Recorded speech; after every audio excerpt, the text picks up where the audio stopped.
আসসালামু আলাইকুম রহমতুল্লাহ। ভাই ব্রাদার বন্ধুরা যারা ভিডিও দেখছেন, আশা করছি আল্লাহর রহমতে আপনারা ভালো আছেন, সুস্থ আছেন। আলহামদুলিল্লাহ আমিও ভালো আছি, সুস্থ আছি। আজকে বিশ্ব রোড হয়ে যাইতেছি টেকেরহাট। সাথে আমার আছে প্রাণপ্রিয় আমার ফুফাতো ভাই, খুব হাসি খুশি মানুষ, মিষ্টি হাসি দিচ্ছে, দেখতেই পারছেন। টেকেরহাট প্রায় কাছাকাছি, দিগনগর বাজার ব্রিজ পার হইলাম। ব্রিজ পার হয়ে আমরা যাইতেছি টেকেরহাট উদ্দেশ্যেই।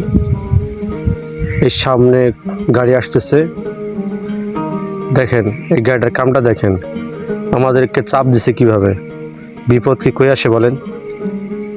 যাই হোক, ওয়াশ শুরু করলাম।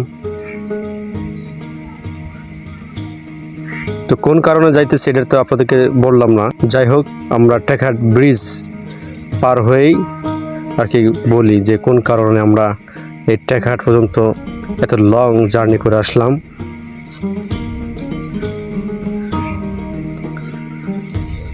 তো ভাই বন্ধুরা, দরজা এবং দরজার চৌকাঠ, এই যে কাঠ রয়েছে, কাঠপট্টিতে আমরা যাবো এখন। ততক্ষণ পর্যন্ত আপনার সাথেই থাকবেন। টেকেরহাটের বাজার ভিতর দিয়ে খুব জাম, যে কারণে সহজ পদ্ধতি অবলম্বন করে কাঠপট্টির গলির মধ্যে ঢুকলাম। তো নদীর সাইড দিয়ে আর কি কাঠপট্টিতে ঢুকবো। দেখতে পাচ্ছেন অসংখ্য গাছ রয়েছে, অনেক মোটা মোটা মেহগনি গাছ রয়েছে। আসলে গ্রামগঞ্জে ভিডিও করা খুব মুশকিল, সবাই তাকাই থাকে যে হুজুর মানুষ ভিডিও করবে কেন, একটু লজ্জাও লাগে, হাসিও পাই। তারপর কিছু করার নাই, যেহেতু ইউটিউবিং করি ভাই, ভিডিও তো করতেই হবে। আপনারাও তো এমবি খরচ করে ভিডিও দেখেন, আপনাদেরকে একটা পরামর্শ দেয় ভাই, আপনারাও ইউটিউব করেন, খামাখা বসে থাকবেন কেন? আমি ভিডিও বানাই, আপনারাও ভিডিও বানান, আমার ভিডিও আপনারা দেখেন, আপনাদের ভিডিও আমিও দেখব। যাই হোক, এতক্ষণ বকবক করলাম।